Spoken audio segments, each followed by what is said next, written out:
के चरणों में प्रणामी। मुनिवर, मेरा प्रश्न ये है, कहते हैं कि सहयोग समस्या का कारण है और सोच उसका समाधान देती है, लेकिन हम किसी अगर समस्या में पड़ते हैं तो उस समय हमारी सोच ही काम नहीं करती है, तो ऐसे में हम अपनी सोच पर कैसे नियंत्रण रखें कि हमारा समस्या का हल भी मिल जाए? और समस्या जब आती है उस समय हमारा सोच बढ़ जाना चाहिए, हमें संवेदनशील होना चाहिए। डॉक्टर के पास जितना सीरियस केस आता है, डॉक्टर उतना सावधान हो जाता है, उतना संवेदनशील हो जाता है। तो जब समस्या आए उस समय घबराने से काम नहीं चलेगा। उस समस्या का सामना करो और सामना करते हुए समाधान करो। और समाधान करने के लिए हमें खुद विचार करना पड़ेगा कि इस समस्या का क्या कारण है, उस कारण पर विचार करेंगे तो हो जाता है।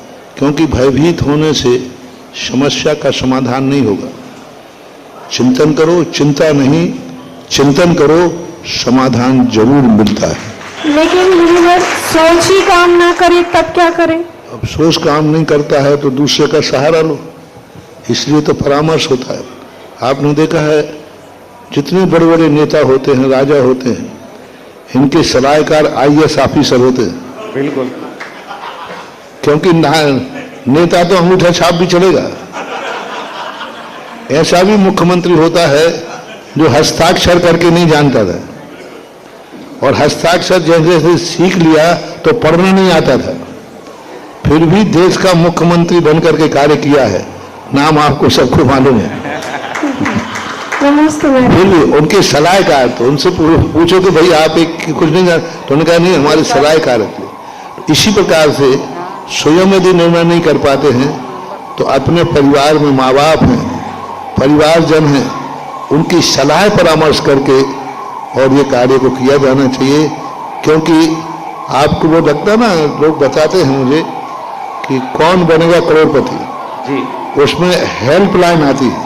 हाँ, हेल्पलाइन 50-50 बहुत सारी रहती है, 4-5 हेल्पलाइन आप किसी से पूछ भी सकते हैं। तो ऐसा ही स्थिति होना चाहिए।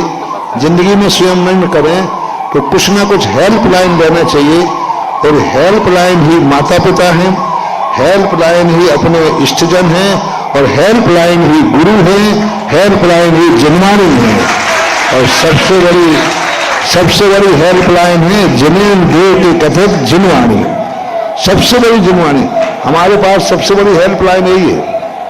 हम लोग जब किसी समस्या में या किसी निर्णय नहीं कर पाते हैं तो आज हमारे पास सबसे बड़ा चौथे काल में हेल्पलाइन होती थी।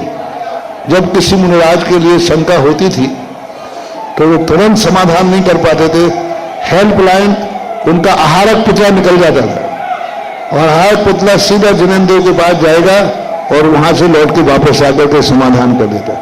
अब आज तो आहारक पुतला तो है ही नहीं, तो हम लोगों की हेल्पलाइन है जिनवाणी आगम। हम तुरंत जब उनका दिमाग काम नहीं करता तो हम आगम से हेल्पलाइन लेते हैं, और जब आगम पढ़ते हैं तो वहां से हमें हेल्प मिल जाती है। आप लोगों की जिस प्रकार की समस्या हो उसका जो ज्ञाता हो उससे हेल्पलाइन लेना चाहिए, यही एक रास्ता है।